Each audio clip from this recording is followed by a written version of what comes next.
Evening, guys. I had a very interesting talk today with a gentleman as I was walking up on the hill.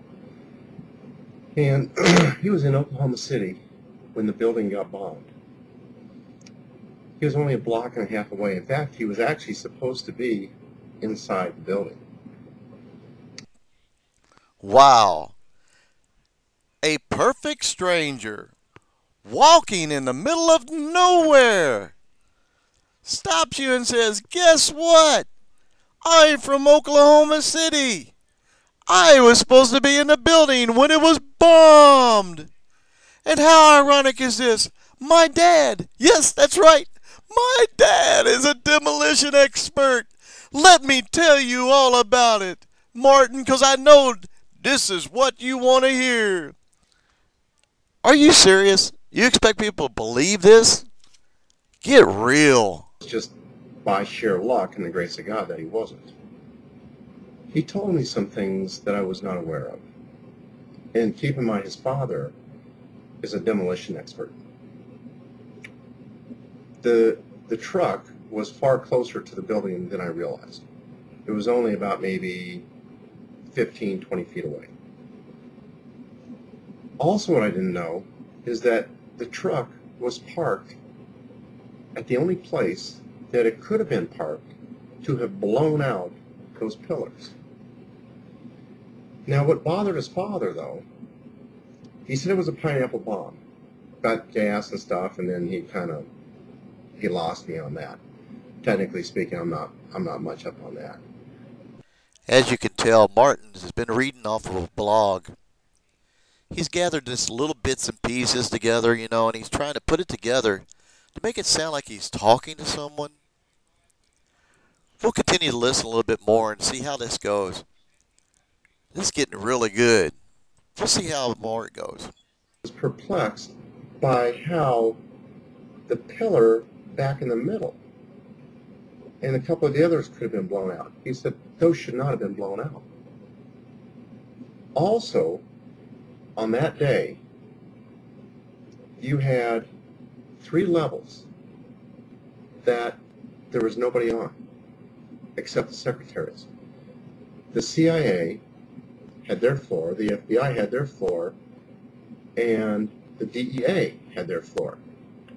He said there was no one at work that day. Highly unusual. Number 1. The building did not have a floor for FBI. There were no FBI offices in the Alfred P. Murrah building. The CIA didn't have a floor in the building. The Alfred P. Murrah building did not have CIA offices. There was over 650 people estimated in the building at the time of the explosion. Once again, where in the world are you getting this misinformation? In fact, I remember them interviewing a young lady who was a secretary on one of those floors, the DEA floor, I believe. And they said, "Well, is that usual?" And she said, "No." She said, "There are always people coming into work."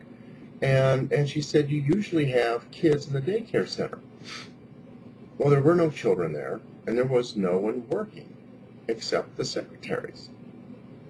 How odd. That's really interesting. There was no one there. There were no children there. Then how do you explain the 19 children that were killed? 15 of them that were at the daycare. How do you explain that? The following is an image of the Murrah building, and it shows the floors and the victims that were killed. I suggest you look at that and rethink your thinking.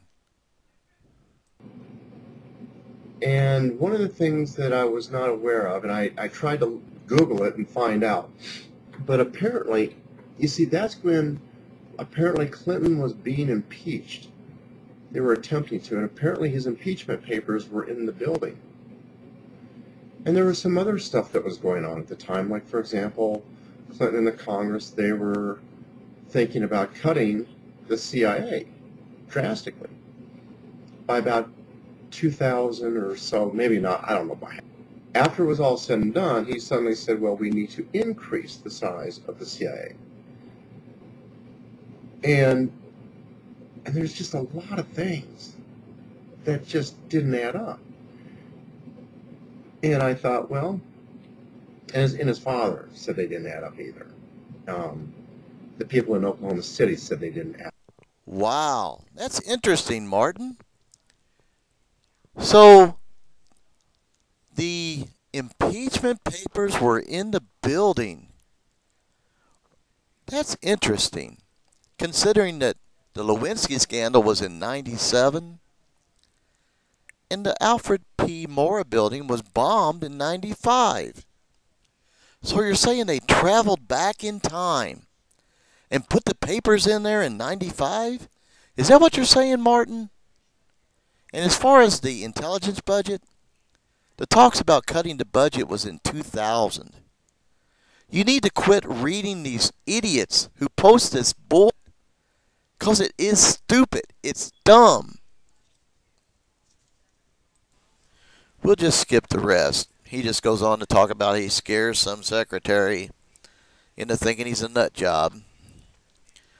We already know that. But the question is, as you can see, he reads off these crazy blogs, these conspiracy blogs, then he creates a character, and he has a conversation with this character.